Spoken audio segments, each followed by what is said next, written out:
less than a week, California is holding a special election to recall Governor Gavin Newsom. And some of you may be asking yourselves, what does that even mean?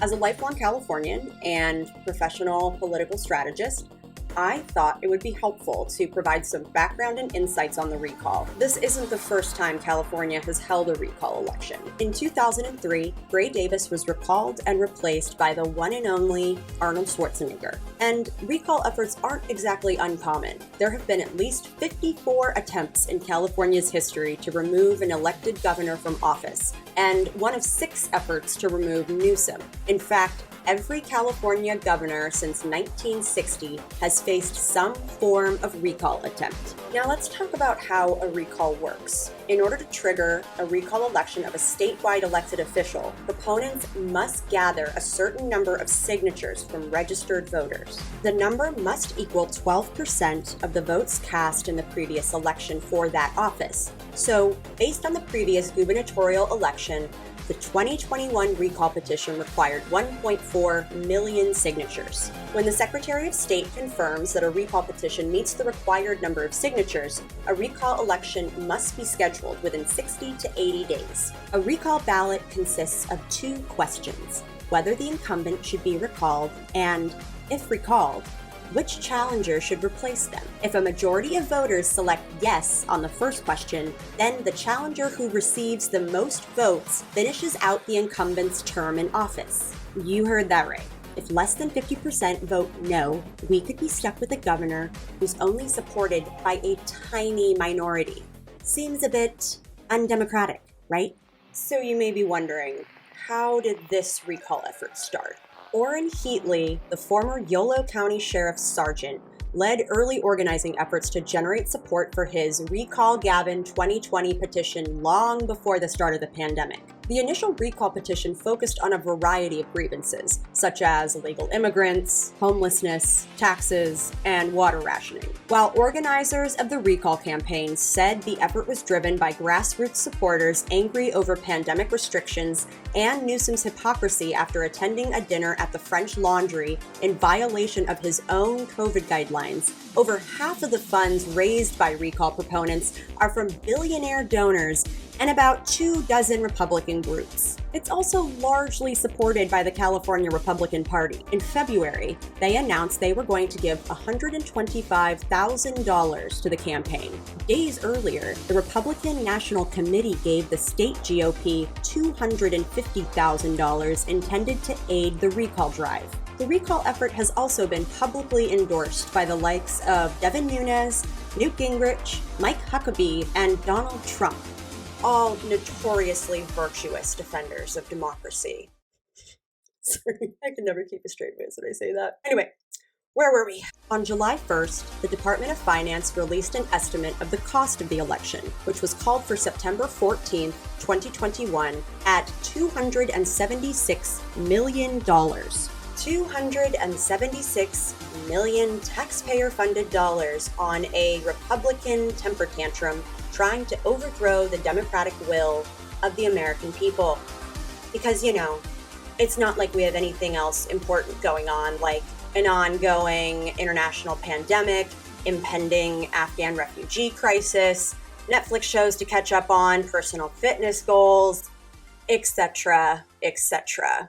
So we know the what, the when, and the how, but let's take a look at the who. No, not the who, the who, challengers. 46 candidates qualified to appear on the recall ballot. Among the top contenders, businessman John Cox reported the most fundraising dollars with a largely self-funded $8.8 million, followed by former San Diego Mayor Kevin Faulconer, who reported $3.4 million, and talk radio personality Larry Elder, who reported over $1 million.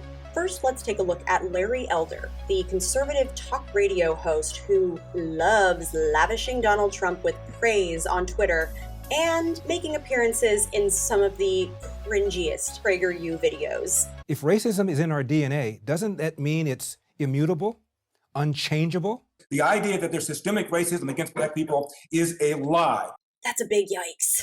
He has long had a reputation for being provocative and has used his media platform to deny the existence of institutional racism and has long maintained that the absence of fathers poses a bigger threat to Black communities than racism. He's called for abolishing the IRS, getting rid of welfare, getting rid of the minimum wage, and abolishing all corporate taxes. He's also pledged to remove all public health mandates such as COVID-19 vaccine requirements, face mask requirements, or regular COVID-19 testing for state government workers and healthcare workers. So, bad economics and bad science. That's a good start, but can he achieve the bad politics trifecta?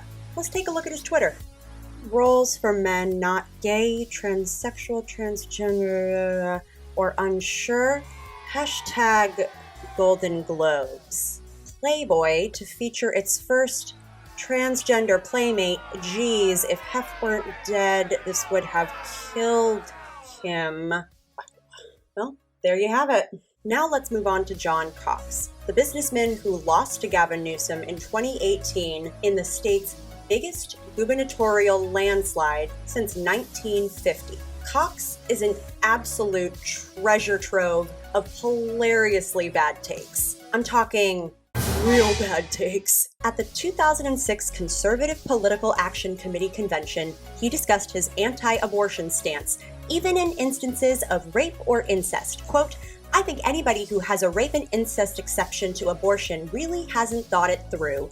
Killing the baby is not going to absolve the crime of rape." He supports building the border wall, though he also says, but we also need to welcome people who can contribute to the American dream, who can pick the fruits and vegetables that have made California #1 in agriculture. And he had this to say while highlighting the inefficiencies of the DMV in 2018. You know, I met a Holocaust survivor in Long Beach. He survived concentration camps, and he said this was worse. He's 90 years old and he had to wait 4 hours down in Long Beach. Can you imagine that? Wow, they really aren't sending their best, are they? Wait, what if they are? He also has a sketchy track record as a businessman. Although he takes credit for the financial turnaround of the Japp family potato chip firm in Chicago, its owners sued Cox in 1998 alleging financial misconduct, a case that led to Cox paying a $1.7 million settlement the following year in 1999. The plaintiffs claimed that Cox, quote, engaged in self-dealing, charged excessive and unnecessary fees, misappropriated partnership funds, and violated the partnership's agreement and Illinois law. Just sounds like bootstraps to me. Finally, let's take a look at Kevin Faulconer, former mayor of San Diego and the most palatable option of the challengers, in the same way that freezing to death is the most palatable option of ways to perish. He's cultivated a moderate right track record, though recently he's demonstrated that his convictions can be flexible when politically convenient. He endorsed Marco Rubio in the 2016 presidential election and said, quote, "I could never vote for Trump. His divisive rhetoric is unacceptable, and I just could never support him," end quote. Then he did a complete 180 by publicly stating that he voted for Donald Trump in 2020 because, quote, he was best for the economy, end quote. He also supports the death penalty, opposes requiring vaccines for government or healthcare workers, opposes raising the minimum wage, and once lobbied for an auto industry group that questioned climate science. So, exactly who you want at the helm of a state that's literally on fire. His mayoral tenure is also littered with some pretty major blunders. His administration failed to follow best practices and conduct due diligence when spending hundreds of millions of dollars on real estate purchases. Just another example of that famous Republican fiscal responsibility. Lastly, and I do mean lastly, Caitlyn Jenner is also running for governor. So That's a thing that's happening. Needless to say, there's a lot on the line of this recall special election. Things like meaningful action to combat climate change, vaccine requirements for government and healthcare workers, mask mandates in schools, and access to safe legal abortions, just to name a few. But this has the potential to impact far beyond our state borders. This has the potential to impact Congress. California Senator Dianne Feinstein is 87 years old, and if she were to retire or pass away, the governor would be responsible to appoint her replacement to serve out the remainder of her term, which ends in 2024. If the governor chose to replace her with a Republican, Democrats would lose their Senate majority.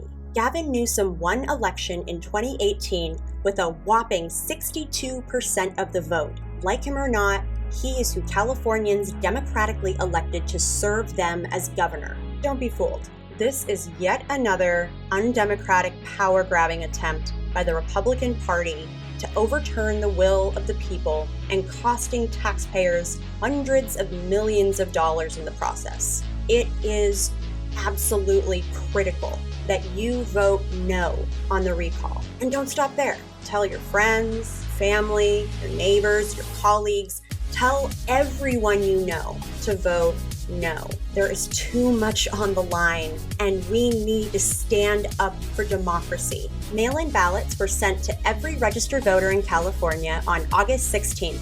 Make sure you vote no when you get yours, or when you vote in person on September 14th. And while you're at it, make sure you and your loved ones have been vaccinated. It's a good time. Thank you so much for watching. Now, go out there and change the world for the better. That's very important. I should be more specific. Go out there and change the world for the better.